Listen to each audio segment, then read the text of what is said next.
Greetings everyone, welcome to Chess Advanced. This game was played in the round 6 of FIDE Swiss 2025. With the black pieces we have Anish Giri, and with the white pieces we have Marc'Andria Maurizzi, and he's a very strong grandmaster. Recently also he was able to defeat actually Maxime Vachier-Lagrave, so definitely you can understand that he's playing spectacularly here. So let's see how Anish deals with this. He goes for e4 here, Marc'Andria, and we have c5. Anish is ready for a fight. He goes for c5. We have knight to f3, d6 and d4. We go for the Sicilian defense. C captures, knight to f6 and knight to c3.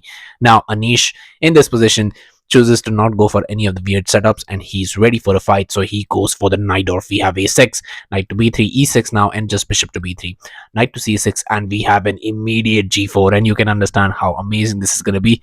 This is going to be one amazing fight. And yes, you can go for a move like h6, which seems like a decent move, because now if you play h4, we have b5, f4 now, and you can see that pawn storm is coming, and it's going to be very difficult to do anything in this position. Even if you play b4, just knight to a4, and your position is absolutely amazing, and there is no issues in this position. It looks very scary, and it looks like pushing a bit too much, but when you can, why not just do it? But here after g4 we have b5 by Anish, and Anish is putting pressure here towards the queen side, and now just g5 attacking the knight. And you could move the knight and it's absolutely fine. There is no issues in the position. I mean, you could move it back and you'd still have a great position, but Anish chooses to go for b4 in this position, and that's absolutely amazing. We know it's going to be a really amazing fight. And the thing is, you cannot go for g captures. If you go for g captures here, then just comes b capture, and after f captures we have bishop captures. You can only understand there is some pressure. You cannot capture, because once the bishop captures, it's going to be with a check and you lose the exchange. So let's say the only move in this position that one of the only moves that you can play in this position is rook to g1. Yes, attacking the bishop right there. And once c captures comes, you play rook captures on g7, sacrificing the rook. And after this, queen comes, queen caps on a1. And yes, it looks very scary because you're sacking the exchange, but believe me, once the king side is open, it's going to be very amazing to see this variation. If it had happened on the board, it would be absolutely crazy, but obviously they're not that crazy to go for something like this. But after b4, now just comes knight to a4, and we have knight to d7, queen to e2, bishop to e7, and just castles queenside. Castles queenside is very scary because, you know, it's a normal idea knight out, but you have to understand that, you know, a lot of pieces are there. You have to be still very careful. Bishop to b7, we have f4 now, pushing all the way, knight to a7 and bishop to g2. So there is some tension between the light square bishops. The rook is already occupying the same file as the queen, so you would want to actually take care of that.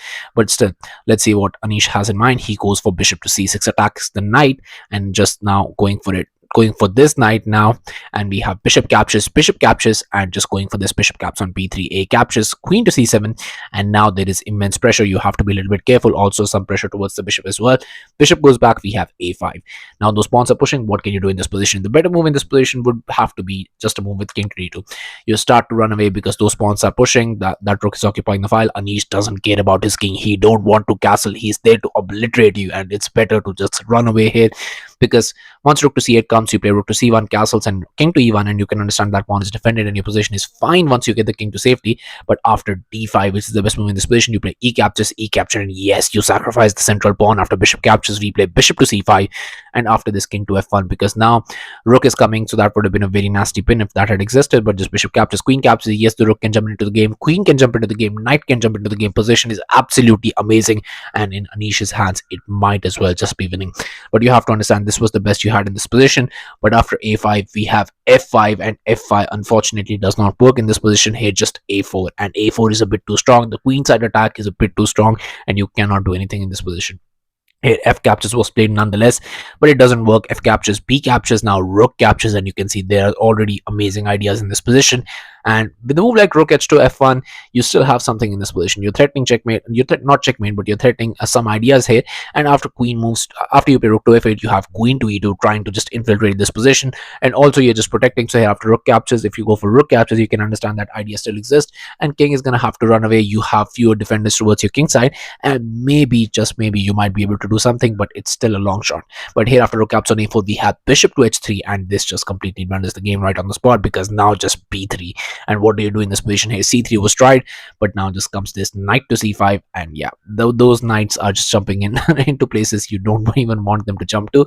Here queen to e2, but just now this comes queen to c6, king to d2, castles finally, but that is just to prevent the rook prevent the king from jumping anywhere else, and we have rook h to f1, rook captures, queen captures, and now this queen caps on e4 was played. And unfortunately, believe it or not, it was on this move, on just move 27, that Marc'Andria Maurizzi resigned the game. Anish got this spectacular victory in just 27 moves. Now you must be thinking, why would you resign here? You have all the pieces. I mean, how is this position just completely winning? Well, let me show you just one line and you can understand it for yourself. Because if you go for queen to f2, let's say, just a normal move, just keeping an eye on the bishop, there's nothing else. Yes, if the queen wasn't here, there would be some sort of fork, but other than that, there is nothing in the position. If you go for queen to c2 check, king moves, and now you have this very nice knight to d3 check, forking both the king and the queen, and that's a royal fork. So if you choose to give up the exchange here, I won't take the exchange, I'll just go for mate. And this is the idea. Your position is just so bad just by move 27 with this queen caps on e4, that now just this check is enough basically to crumble your entire position. And that's right about it. And he realized this. It was on this move, on just move 27, he resigned the game, and Anish got this spectacular victory. I mean, this is just amazing. Naidov played right and absolutely crushed, and Anish absolutely crushed his opponent. And that's just right. That's just right about that. Definitely a game to remember. Winning a game in Naidov in just 27 moves is not something you forget. So yeah, thank you all for watching. I'll be coming back with games like these, so stay tuned to the channel, stay updated, and I'll be seeing you guys very soon. Thank you all for watching.